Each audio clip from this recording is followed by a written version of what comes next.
Kalau di hadapan orang Yahudi dia setuju sama Taurat. Tapi kalau di hadapan orang yang non-Yahudi, Paulus tidak mewajibkan sunat. Kalau pakai konotasi bahasa negatif, inkonsisten. Tapi kalau pakai bahasa yang positif, fleksibel.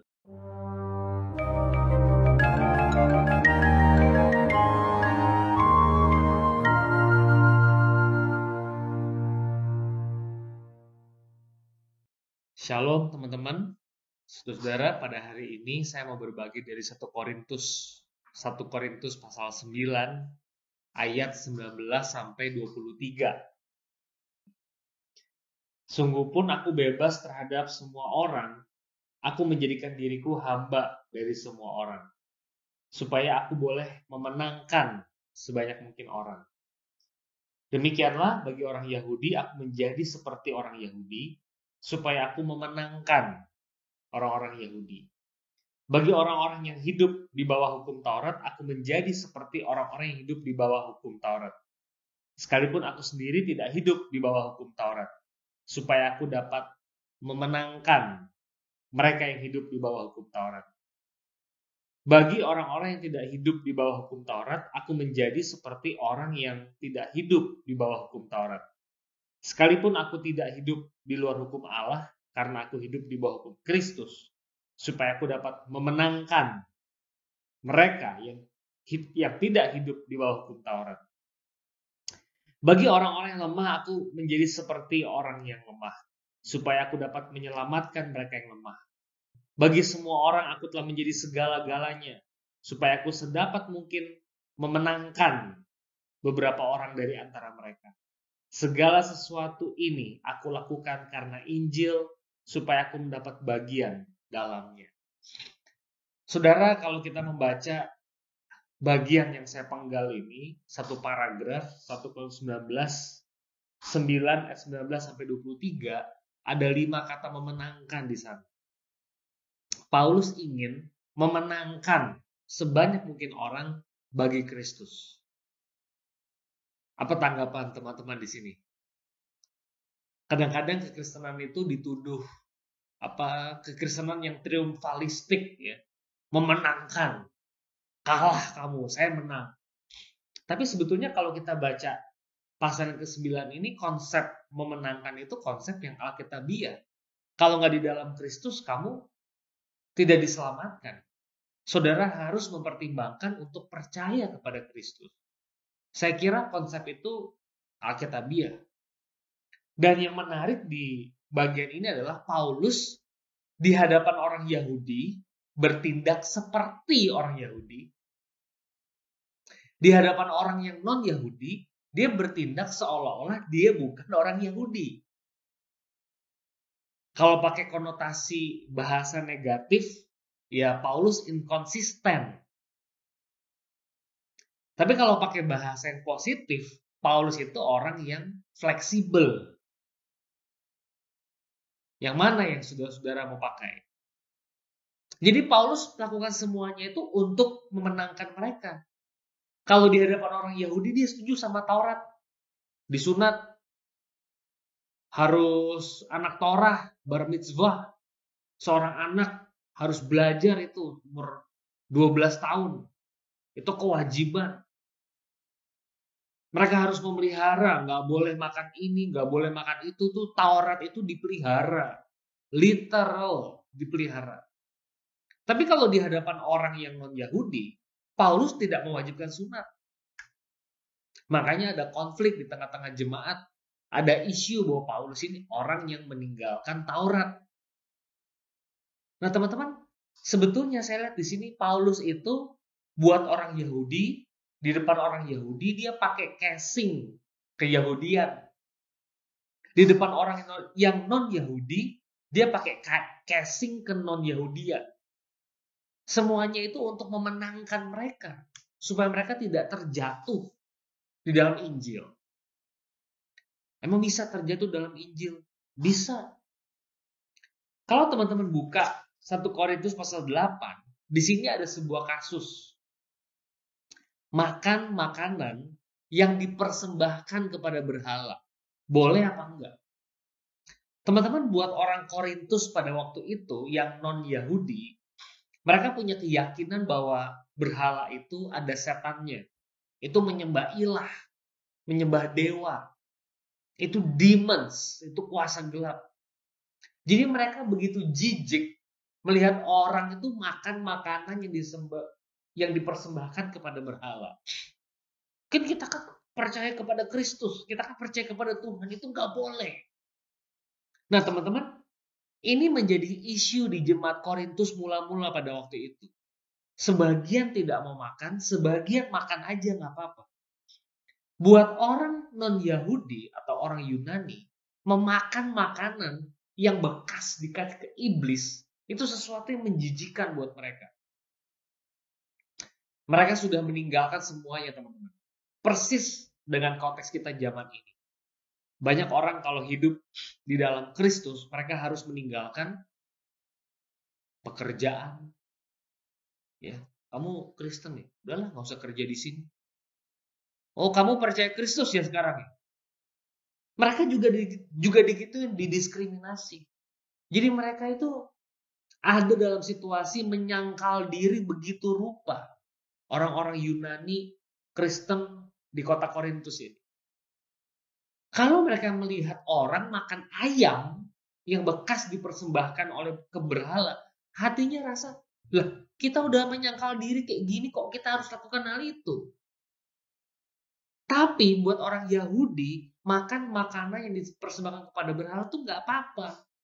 Sebab mereka punya konsep teologi, mereka punya keyakinan, berhala tuh nggak ada setannya. Omong kosong itu. Nih gue makan nih ayam ini. Dan mereka makan saja nggak apa-apa.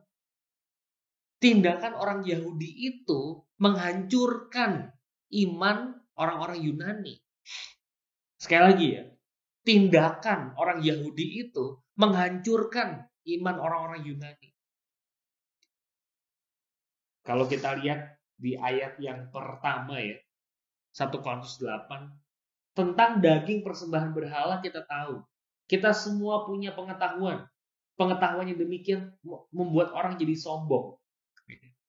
Jadi mereka tahu tuh, gak ada setannya itu. Tapi pengetahuan itu bikin mereka jadi sombong. Paulus berkata, teman-teman, saudara-saudara, kita melihat misalnya ya, ayat yang ke-9. Tetapi jagalah supaya kebebasanmu ini jangan menjadi batu sandungan bagi mereka yang lemah. Karena apabila orang melihat engkau yang punya pengetahuan sedang duduk makan di dalam kuil berhala, bukankah orang yang lemah hati nuraninya itu dikuatkan untuk makan daging persembahan berhala? Dengan jalan demikian, orang yang lemah, yaitu saudaramu yang untungnya Kristus telah mati, menjadi binasa karena pengetahuanmu itu. Jika engkau secara demikian berdosa terhadap saudara-saudaramu melukai hati nurani mereka yang lemah, engkau pada hakikatnya berdosa terhadap Kristus. Karena itu, apabila makanan menjadi batu sandungan bagi saudaraku, aku untuk selama-lamanya tidak akan memakan daging lagi, supaya aku jangan menjadi batu sandungan bagi saudaraku. Saudara, pada zaman itu kuil berhala sama restoran itu jadi satu. Biasanya dagingnya ya dari sono. Bayangin kalau orang lihat kamu makan di kuil berhala, jatuh imannya. Oleh karena itu aku Paulus, kalau makan menjadi batu sandungan buat orang-orang itu, aku tidak akan makan lagi. Saudara, makan daging boleh nggak? Makan daging dipersembahkan kepada berhala, boleh tidak? Boleh, nggak apa-apa. Siapa yang bilang nggak boleh? Tapi, kalau tindakan saya itu jadi batu sandungan buat orang, saya lebih baik tidak melakukan. Meskipun saya bebas, saya bisa melakukan apa saja, bebas saya. Boleh kok, siapa sih yang melarang? Tahyul itu. Iya. Paulus percaya tahyul. Saudara-saudara, memang kamu telah dipanggil untuk merdeka. Tapi jangan kamu menggunakan kemerdekaan itu sebagai kesempatan untuk kehidupan dalam dosa. Melainkan layanilah seorang akan yang lain oleh kasih. Saudara dalam Kristus bebas merdeka melakukan apa saja. Tapi please, jangan gunakan kemerdekaan itu untuk jadi batu sandungan buat orang. Sebagai kesempatan untuk hidup dalam dosa. Jangan. Saya jadi ingat ya, saudara, kita ini anak-anak Tuhan, udah merdeka dalam Kristus. Tapi kadang-kadang hidup kita juga nggak benar. Beberapa minggu yang lalu ada pendeta Hasan Sutanto khotbah di gereja saya. Saya pikir firman Tuhannya sangat bagus ya. Di situ dikatakan enakan, kalau boleh saya parafrase, Pak Hasan mau mengatakan enakan jadi anak-anak ya. Kalau jadi anak kecil tuh kita dilarang. Nggak boleh. Anak saya suka masukin barang ke mulut. Apa aja. Kunci mobil, handphone, mainan yang kecil-kecil, sendok emang sih, cuma kadang-kadang masuk mulut gitu ya. Jadi semua barang dimasukin mulut. Kadang saya bilang, Karen, tidak boleh. Saya terinspirasi dari perenungan itu ya. Enakan jadi anak kecil ya saudara ya. Kalau kita udah usia dewasa, seperti sekarang ini kita dewasa, kita mapan, kita punya pengetahuan doktrin ini, ini sebenarnya kayak gini, ini sebenarnya sih nggak apa-apa, gitu ya. Tapi kemerdekaan kita itu justru bikin orang lain tuh jatuh, gitu. Wah, Paulus bilang dengan baik, apabila makanan jadi batu sandungan, aku selama-lamanya tidak akan mau makan daging lagi. Aku nggak makan daging lagi. Saya melihat, saudara-saudara, panggilan Kristen itu adalah panggilan menyangkal diri. Panggilan Kristen itu adalah panggilan menyangkal diri. Ini kan nggak apa-apa. Iya nggak apa-apa. Tapi jangan lakukanlah demi dia lah. Apa susahnya? Memakai masker, menjaga jarak, mencuci tangan. Boleh nggak saya keluar nggak pakai masker? Kalau sendiri nggak apa-apa. Anda lari misalnya, nggak berkerumun, nggak masalah. Tapi jangan Anda lari ngumpul dengan orang, upload ke Facebook, Instagram, pamer ke orang lain nih saya. Kadang-kadang tindakan kita itu, kita Kristen tapi kita kurang menyangkal diri. Kita ingin mempopulerkan diri kita tetap Instagramable di tengah-tengah pandemi ini. Nggak apa-apa lah. Boleh nggak ini? Boleh nggak itu? Boleh. Boleh aja, tapi kalau tindakan kita itu jadi batu sandungan buat orang, saya memilih untuk tidak melakukannya. Ya. Lebih baik di rumah aja. Lebih baik stay safe. Teman-teman, saya tutup dengan satu buah fakta sejarah. Ada orang namanya Julian the Emperor, atau kalau kalian masuk di Wikipedia, acap kali tertera Julian the Apostate, si penyesat. Ini lucu ya. Julian Emperor tried to deconvert Roman Empire in the late 4th century after it had become officially Christian under Constantine. Teman-teman tahu sejarah Kaisar Konstantin itu mengkristenkan Roma. Jadi agama negara semua. Nah, akhir abad keempat ada kaisar namanya Julian. Dia pengen mengubah negara agama itu. Negara itu jangan Kristen. Dia pengen di-convert. Tetapi dia menemukan kesulitan. Dia komplain that the Christian were much better at looking after the sick.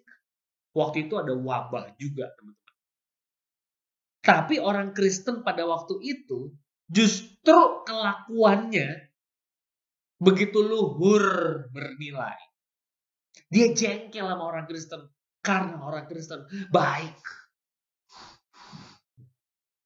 Dia bukan jengkel sama orang Kristen karena orang Kristen jahat, bukan loh. Dia jengkel karena orang Kristen itu baik. Itu membuatnya sulit. Kekristenan mau tidak mau dikagumi, disukai. Karena banyak orang hidupnya itu self-denial. Daripada non-Christian population. Saudara, apakah saudara yang Kristen hidup sungguh-sungguh self-denial, menyangkal diri? Hak dia dong buat hidup.